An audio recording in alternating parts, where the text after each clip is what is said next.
Newcastle, hub of the northeast. This is the home of the Geordies, who boast that they build the best ships and sing the best songs in the world.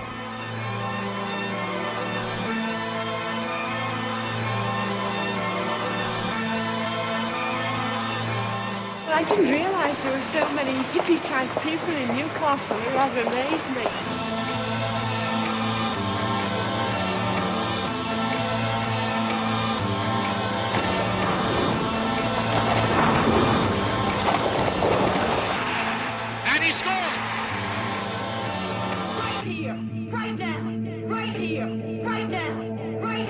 Trying to belittle people that struggle. I'm not trying to belittle people. I'm trying to understand. You've got like. more money than sense.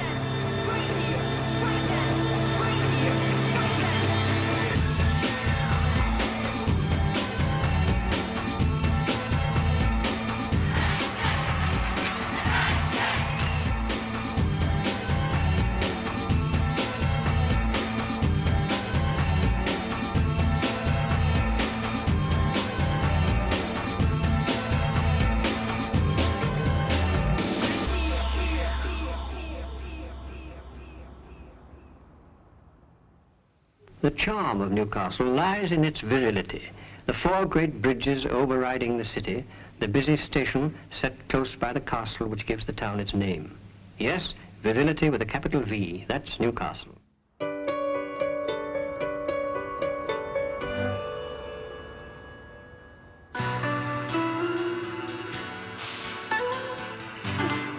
new Tyne Bridge was opened by His Majesty King George in October 1928. On it, the great bridge across Sydney Harbour has been modelled. The superb steel bridge is a symbol of the industrial power that built the city and of the men who did it.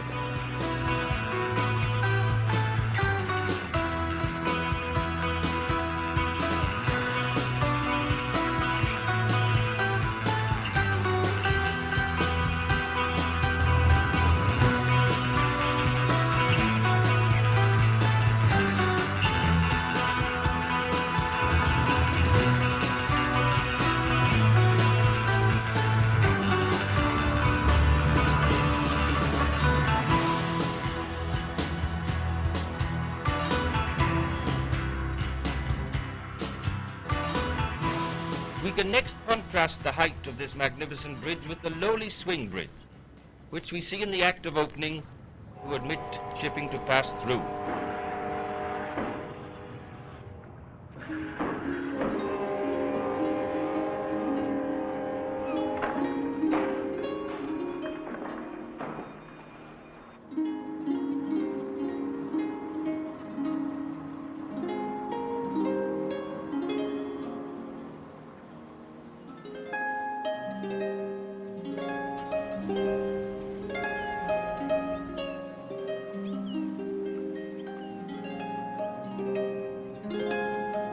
Seems like Bridgeland is forever.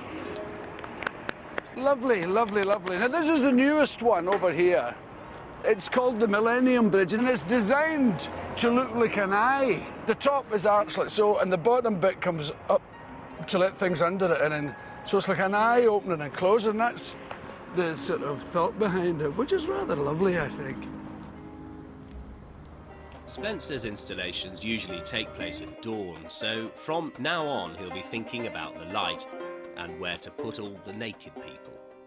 The key for me to find some harmony with my work in the city was to get up high and see it from a vantage point of the bridges.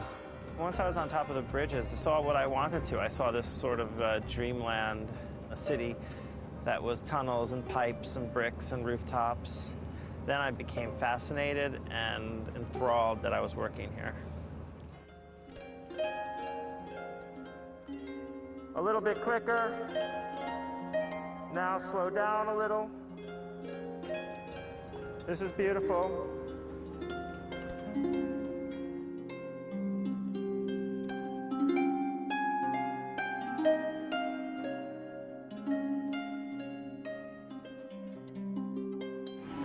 Sunday morning on Newcastle quayside, is another of the Geordie's relaxations. Here is all the bustle of a street fair, where strong men provide amusement and traders the necessities and luxuries of life at as low a cost as you could find anywhere. Make it 5 shillings, and believe me, I'll treat you. You said 5, sir. Gentleman there says 5 shillings. Who will make it 5 and 6? There was something for everyone. Is it easy to get fixed onto a car? Essential goodies like plastic music boxes and Mars bars and mice. There's the ET cubes up for 50 pence. All the crowns made in England, all a pound to get them.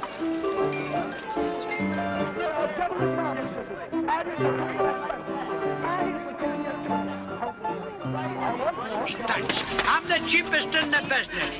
I give you bargains wherever you say. A beautiful choker like that, 40 pence. I mean it. Who'd give me 6 on that coat?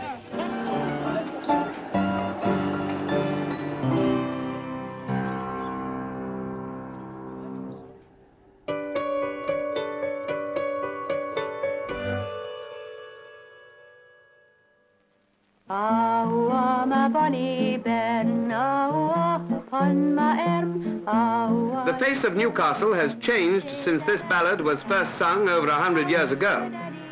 But many of the old landmarks remain. So too, along the waterfront, do the descendants of the keelmen who form the subject of the song.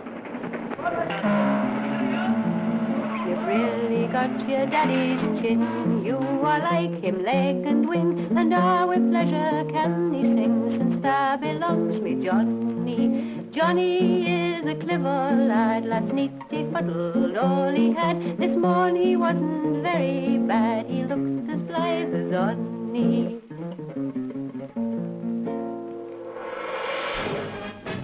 Arriving to perform a launching ceremony, the Duchess of Kent first talked with the lifeboat crew.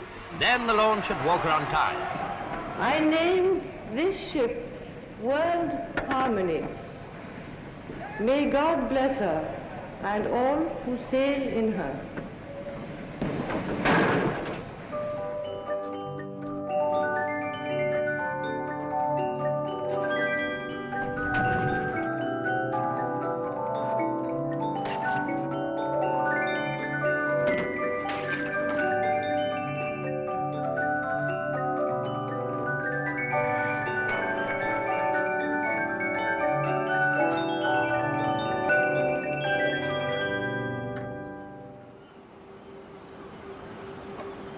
The past is laid out on the banks of the Tyne, and it's mostly in ruins. There is some shipbuilding left at Swan Hunter's Yard, but it would be foolish to say that they're inundated with orders. They've built 6 ships this year, and a replacement for the Atlantic conveyor lost during the Falklands War. We could blame lack of investment, foreign competition, rising costs, but it won't alter the fact that these men are the last of their breed.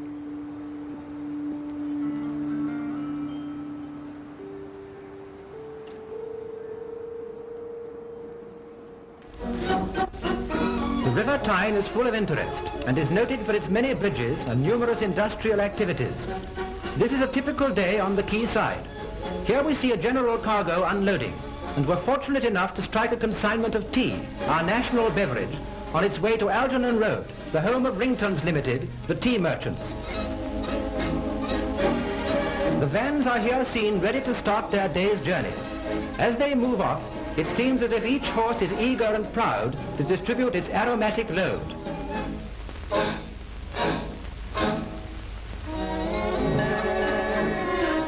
We will let this scene speak for itself. Your tea, madam.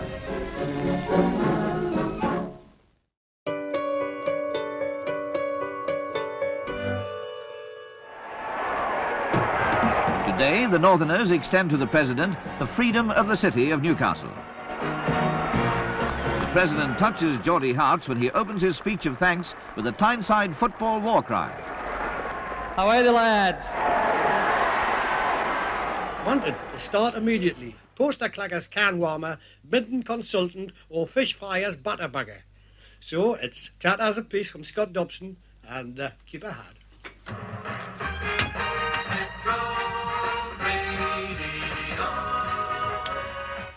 Well, the language I was speaking there is Geordie, and the people who speak it are Geordies, and they live in Geordie land. Don't forget the Geordies, not Scots, not English. And the truth of the matter is that the Geordies, well, they don't want to be either. They feel a race apart. Come on, baby, let the good times roll. Come on, baby, let me thrill your soul. Come on, baby, let the good times roll. Roll all night long. Some people are critical of what they see as the Geordie cult, holding on to speech, events and customs that would be better forgotten. But these things are the outward signs of Geordie solidarity, as well as being the firm foundation of Geordie humour. The Geordie can laugh at himself, and he had nothing to laugh about really, just hard times, so therefore his humour had to be hard and caustic and brittle, and I think this is the power of Geordie humour, if you like to put it that way. It makes it so different from the slick sort of stuff that you hear nowadays, you know. Yeah. I wonder if you could give us some examples of that sort of humour, Dick. When I was young, we used to think knives and forks were jewellery, you know. And my granny every Tuesday used to stand in front of the mangle taking the bones out of her corset so we could have a pan of broth, you see. It was the only day in the week we got spare rib, actually. Well, man, if you pay what you owe, you'll never hand out. Let them worry that wants it off you. There are those who see Bobby Thompson as the last of the great Geordie comics. But last or not, he's certainly among the best. His long-playing record is the best-selling record in Newcastle, outdoing the Police, even Adam and the Ants. Well, I'll tell you, my wife got a ticket out to go voting the council elections last week. That Conservative, what a lovely-looking man. I says, come in here, you're two-faced looking, but come in here. I says, you haven't voted for the Tory, have you? She says, no, across the moon. Yeah. Once the black and white passport is issued, you still have to learn the language. Bonjour, monsieur. Comment ça va? Hey. Welcome to the tune. Now is some problem with vocabulary and it's too difficult now.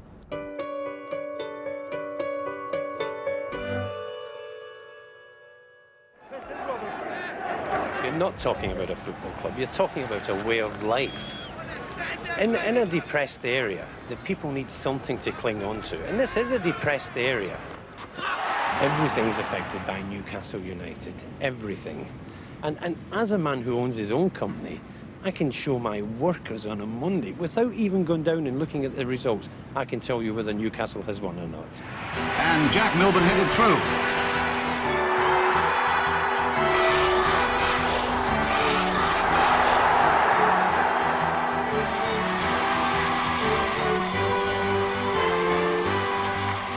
No fans are more loyal than the Geordies of St James's Park.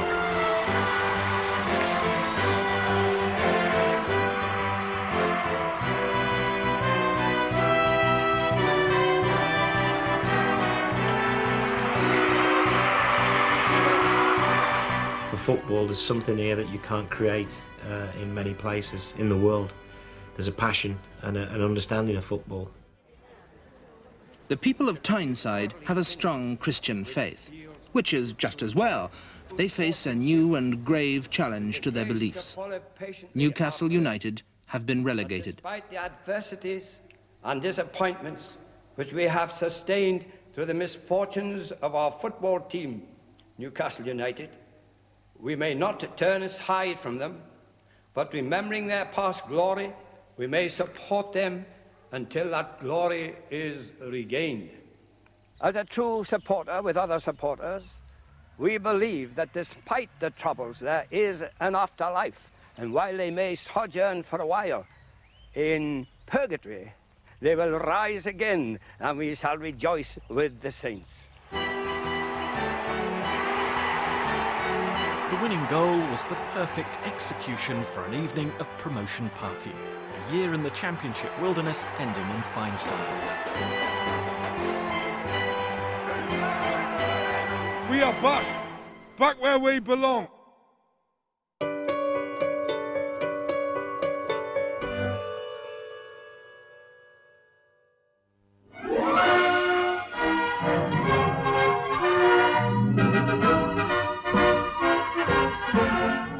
100 years ago, George Ridley, an ex-miner, stood up at Downborough's Music Hall in Newcastle and sang a composition of his own, which later became known as Blaydon Races.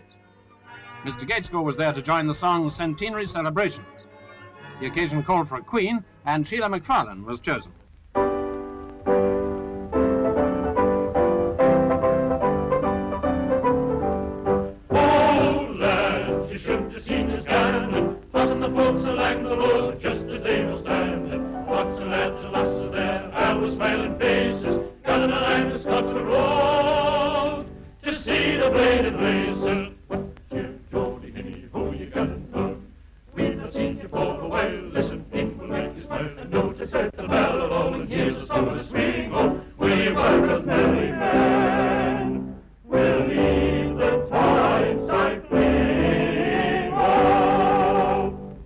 After what in the song was a very eventful journey, the 5-mile trek comes to an end as the procession approaches Blaydon.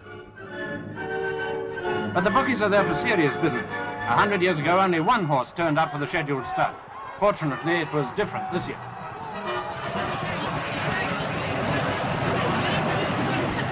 To end the celebrations, fireworks provide a fitting finale, bursting into a chorus of their own.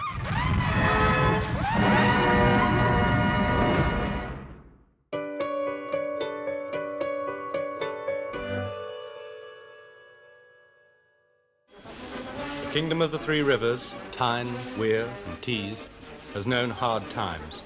But after a generation of stalemate, the Northeast is news. And no one bangs a louder drum for progress than Dan Smith. He's a successful businessman with a 5-figure salary, has led Newcastle Council for 5 years, and drives a Mark 10 Jag in his new role as chairman of the Northern Region Economic Planning Council. Dan Smith is determined to redress the balance between an affluent south and an impoverished north. Smith wanted to build a regional capital for the Northeast, preserving the best of the old, but bringing in revolutionary new ideas and designs. Newcastle was to be a motorway city full of pedestrian precincts and cultural centres. It was to startle the world by leaping unexpectedly into the 21st century. 15 years ago, almost half the people here lived in slums.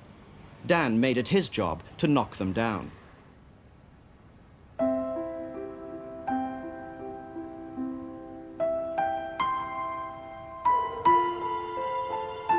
Byker was a unique working-class community which had grown naturally out of the industry and commerce of the River Tyne.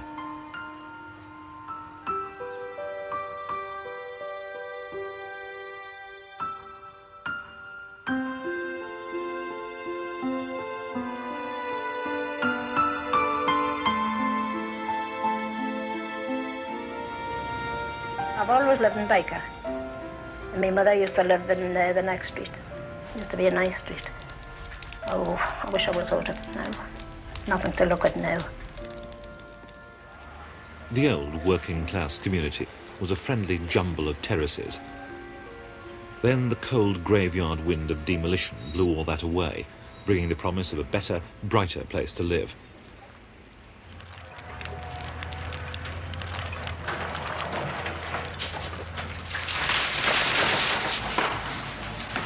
Jean has lived in this street all her life.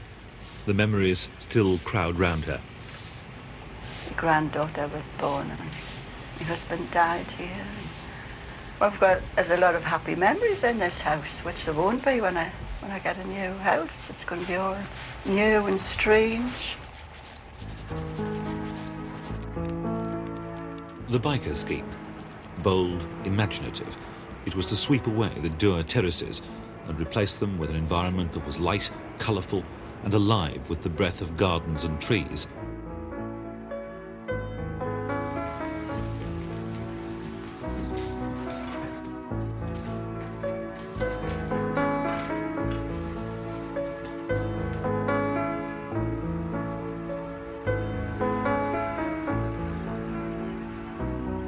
It's taken me over 12 months to get really settled in. I'm feeling more settled now. I mean, I've never had a garden in my life. Well, I think it's not as like the streets. Yeah, you seem further apart, you know. 19, number 3 by itself, 1440. Number 4, house. House that one. It was possibly 4 or 5 years after I left the council that this began. There was nothing that finished in Newcastle while I was there that came out of, if you like, my fertile mind. All that I did, if you like, was to talk about making it the Venice of the North, and people still laugh at me when I say that. But I reckon that this is the Venice of the North. The tragedy of Dan Smith is that he had so much to offer. He was a hero to millions, and yet he used his power illegally for business profit. In Leeds criminal court, T. Dan Smith pleaded guilty to 2 charges of conspiracy and 4 of corruption. In the 60s, he was Mr. Newcastle, the saviour of the North East. Now he's publicly disgraced.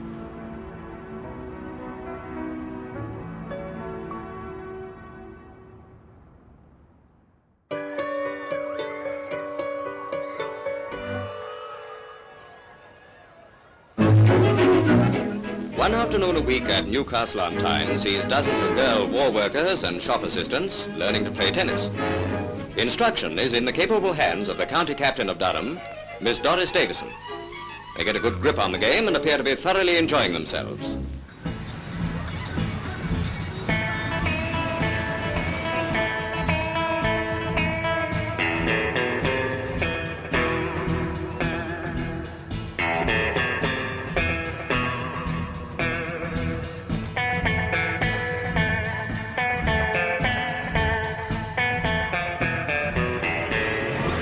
Tyneside entertainment comes no more raw and uncomplicated than at the Hoppings. For a fortnight, the town moor, a stone's throw from the city centre, is given over to what's claimed to be the largest fair in Europe. Conceived as a temperance festival to win Geordies away from the drunken delights of Newcastle races.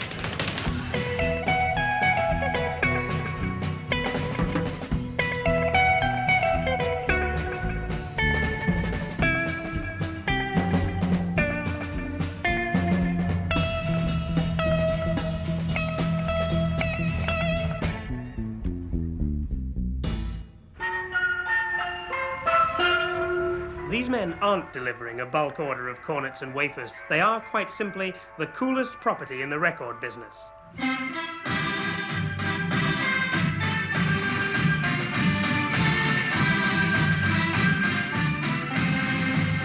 The Dragoni brothers are taking a couple of hours off from the Sarsaparilla and the Double 99s to record their first disc, Faith of Our Fathers. They've suddenly, through Frank Woppert, found the right recipe for a hit single. As the boys are Italian Geordies, I thought, well, obviously good Catholics, they'll know Faith of Our Fathers, you see. And I said, do you know it? They said, yeah. I said, come on, try this arrangement. But they said, the priest will never like this. Never mind the priest, you're doing it for BBC, you know, let it roll. And we did it. But stardom is still a long way off.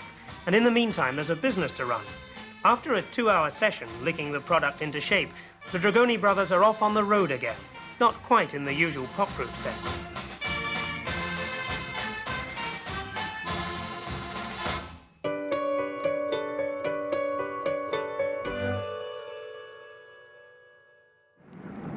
The lights go on in the city and neon signs write their bold signatures on the sky. Somewhere to go for an evening out, they say, somewhere to drink and dine and dance. There was one big playground and everyone had come out to join in the games. Right, if you're ready for it. Are we ready, Newcastle?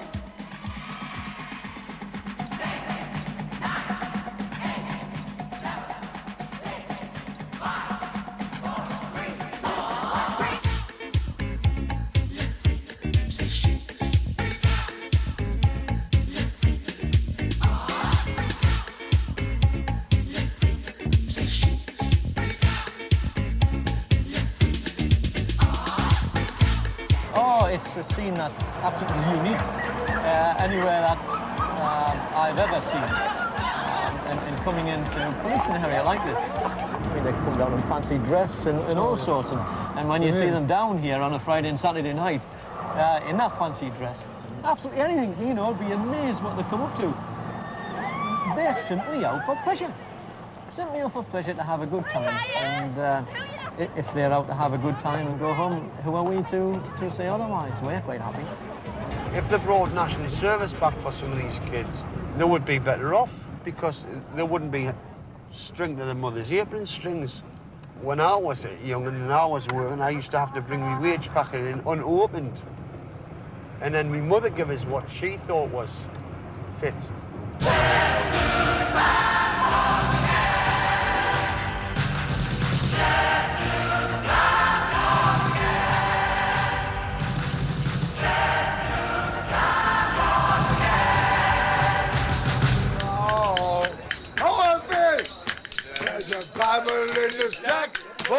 The Geordie's cockiness, his pride, his humour, the whole hodgepodge of ingredients which make up the man was spawned in places like this biker pub. The guts of the people come from districts like this. There's no television set in the pub, no demand for a plush lounge or a cocktail bar, and the entertainment's homegrown.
Stars shining bright above you.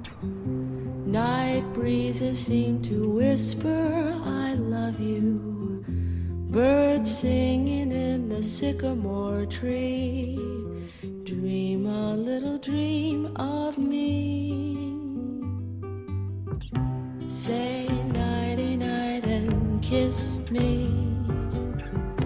Just hold me tight and tell me you'll miss me while I'm alone and blue as can be. Dream a little dream of me. Stars fading, but I linger on. Our new two-parter, People's Palaces, The Golden Age of Civic Architecture, is here on BBC4 tomorrow from 9. And on Tuesday at 9, we go back to 1960 for the Year of the North with Time Shift. Next tonight, though, stay with us for a journey back to Newcastle with Michael Smith.